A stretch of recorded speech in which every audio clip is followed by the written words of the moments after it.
من المجنون؟ من هذا الذي عنده عقل ودين ممكن يحب الوهابية؟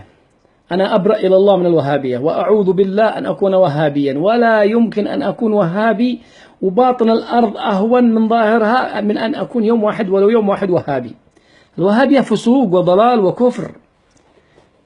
أي والله، والله العظيم هذا الكلام صحيح. شكلكم ملخبطين.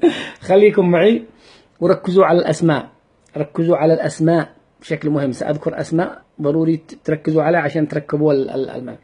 الوهابية هذه الذي أقصدها أنا هي الوهابية الذي أسسها عبد الوهاب بن رستم. احفظوا هذا الاسم، عبد الوهاب بن رستم، ونسبت إليه الوهابية نسبة إلى عبد الوهاب. هذا عبد الوهاب بن رستم يعني هذا الحركة الذي أسسها الوهابية كانت حركة خارجية ألغت الحج وأباحت الزنا وقتلت الشيعة والسنة. دين جديد، دين جديد، يعني عاث في الأرض فساد. هذه الحركة الوهابية التي هي الأصل، أصل التسمية الوهابية باسم عبد الوهاب بن رستم مؤسسها، نشأت قبل مولد محمد عبد الوهاب رائد حركة الإصلاح في المنطقة. محمد عبد الوهاب رحمة الله عليه نشأت هذه الجماعة قبل مولده ب150 سنة. ومع هذا بتدليس من الشيعة، مسائخ الشيعة والدروز والنصيرية والصوفية حاولوا أن يلصقوا تلك التسمية الخبيثة التي كانت قبل محمد عبد الوهاب 150 سنة بمحمد عبد الوهاب وحركتها الإصلاحية، ويسموا أهل السنة أننا وهابيين.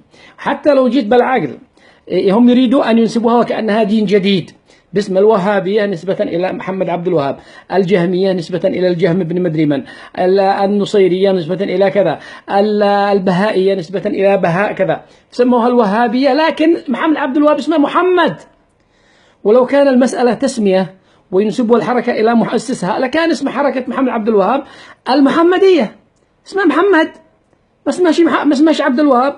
عبد الوهاب أبوه، وأبوه لم يكن له أي علاقة إطلاقا بحركة ابنه محمد عبد الوهاب. شوفوا الخبث عند مشايخ الشيعة والصوفية. ليش هذا الحقد كله على محمد عبد الوهاب؟ وليش هذا التدليس وتسميته بالوهابية والوهابي وواي؟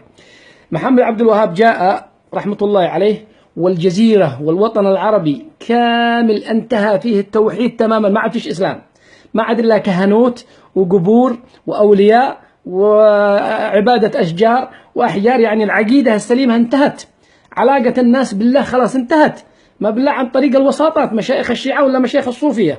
يعني التوحيد كان منتهي، التوحيد الذي على أساسه قامت الأرض والحياة وأرسل الرسل.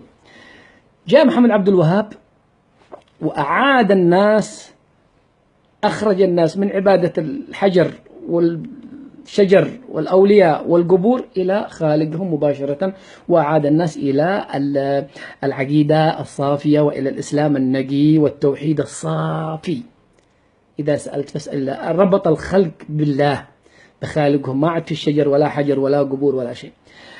هذا الكلام أزعج هؤلاء مشايخ الشيعة والصوفية، فحقدوا عليه واتهموا بعدة اتهامات، منها الذي هو بيت القصيدة اليوم عندنا أن ألصقوا به تهمة الوهابية وليس له علاقة بها.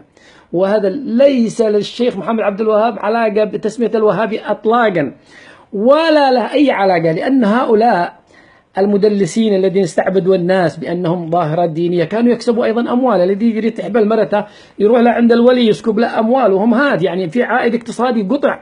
فحاربوا الشيخ بشتى الحروب، كثير اتهامات اتهموا بها في العقيدة وأنه كذا. لكن بيت القصيد هي الوهابية التي اليوم للأسف الشديد يأتي من أبناء السنة الذي في قلبه مرض على السعودية الوهابية، الوهابيين، وهو لا يدري أنه مصطلح شيعي مدلس، مصطلح حق الصفوية وأصحاب الصوفية والشيعة، وأنه تدليس وكذب على أهل السنة والجماعة نحن. ويجي لك واحد سني غبي يردد مثل الببغاء. عرفتوا الآن ما معنى وهابية؟ مع السلامة، دعواتكم.